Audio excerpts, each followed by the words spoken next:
Perkenalkan, nama saya Ninyoman Tunisi. Di usia yang sudah menjelang pensiun ini, saya sangat bersyukur kepada Tuhan Yang Maha Kuasa masih bisa berbicara sepatah dua patah kata yang mungkin bisa menjadi inspirasi bagi anak didik saya yang sedang menyelesaikan kuliahnya di Fakultas Keguruan dan Ilmu.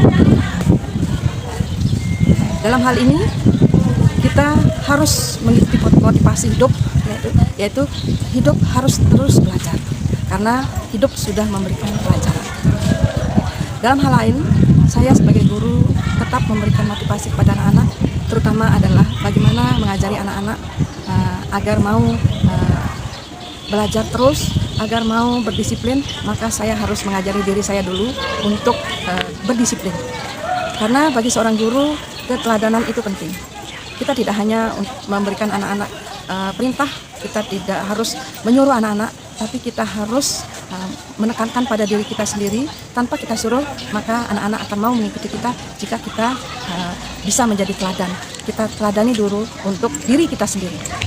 Nah, dalam hal ini, pertama adalah saya sebagai guru bahasa Indonesia, bagaimana berhadapan dengan anak-anak SMA yang sudah mulai mengenal jati dirinya, kadang-kadang kehilangan jati diri. Maka saya memulai dengan mengajari anak-anak untuk menyampaikan pesan hatinya lewat tulisan. Tulisan yang pertama adalah mereka boleh menyampaikan apa saja lewat catatan kecil dalam buku diari, ya. Nah, kemudian buku diari ini nantinya akan dijadikan sebagai bahan untuk menulis puisi. Nah, kemudian puisi ini nantinya akan dikembangkan menjadi sebuah antologi. Salah satunya saya mengajari anak-anak, tetapi saya lakukan dulu untuk diri sendiri. Saya pertama adalah membuat antologi puisi yang saya pribadi cetak sendiri dan mengumpulkan sendiri, yang saya letakkan atau saya taruh di perpustakaan sekolah. Contohnya adalah ini, ya. Jadi saya membuat puisi mengajari anak-anak, tetapi saya memberikan contoh dulu yang puisi-puisi ini dibaca di perpustakaan sekolah. Nah, kemudian puisi kedua juga saya buat, yaitu untuk memberikan motivasi yang lebih lanjut kepada anak-anak, dan anak-anak lah mulai melakukan perubahan, dan kemudian mereka mengikuti apa yang saya inginkan sebagai guru bahasa Indonesia, menyampaikan pesan lewat puisi. Sehingga di sini anak-anak sudah mulai menulis puisi, yaitu kumpulan atau antologi puisi SMA Negeri 1 Narmada. Kemudian ini adalah hasil anak-anak. Di awal yaitu puisi ini tentunya saya memberikan satu contoh puisi saya, kemudian anak-anak mengikuti. Nah, kemudian tidak hanya hal itu saja, anak-anak SMA Negeri 1 Narmada cukup banyak yang berpotensial, namun mereka tidak mau menunjukkan, belum mampu, ya. Kemudian mereka masih tidak percaya diri. Tentunya dalam hal ini bagi saya tentunya akan memberikan yaitu contoh ketika ada lomba.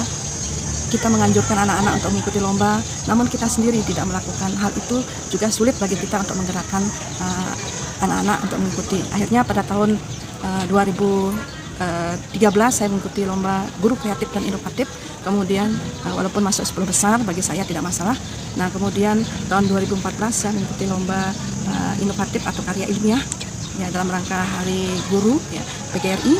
Nah, kemudian di sini di usia saya yang sudah bisa dikatakan menjelang pensiun, di mana yang mengikuti lomba tersebut tentunya guru-guru muda yang berbakat, guru-guru muda yang sudah betul-betul tidak gagap teknologi, namun saya memberanikan diri mencoba untuk belajar komputer sampai tuntas tanpa guru, tetapi otodidak, ya, belajar mengenai aplikasi-aplikasi yang ada di media tersebut.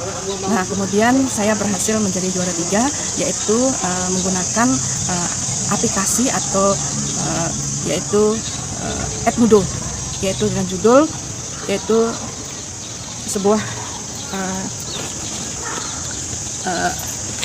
karya ilmiah, yaitu pemanfaatan media aplikasi edukasi berbasis jejaring sosial atau Edmodo dalam PBM kurikulum 2013, khususnya siswa kelas 10 pada pembelajaran bahasa Indonesia dengan materi pokok teks prosedur bagaimana menjadi proses warga negara yang baik, ya. Atau ingin melakukan perubahan bisa menjadi teladan untuk anak-anak, yaitu kami Musyawarah Guru Mata Pelajaran Bahasa Indonesia MGMP mengadakan yaitu kerjasama dengan Kantor Bahasa Provinsi, yaitu membuat antologi puisi yaitu yang berjudul yaitu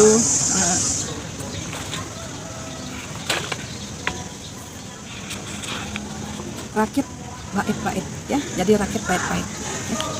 Jadi Rakit Bait-Bait ini adalah kumpulan puisi yang dibuat oleh guru-guru Lombok Barat untuk memberikan apresiasi kepada proses kegiatan pembelajaran di kelas. Nah, kemudian tidak hanya itu saja, kemudian 2018 juga saya membuat kumpulan puisi sendiri, ya. Jadi tujuannya semuanya ini adalah untuk motivasi siswa, karena belajar bahasa Indonesia itu tidak mudah dan tidak sulit. Namun jika kita mau mengadakan perubahan, mau terus berusaha, maka segalanya itu tidak sulit. Namun yang dibutuhkan ini adalah yaitu kerja nyata. Sebagai guru kita harus berani berubah. Mulailah berubah itu dari diri sendiri.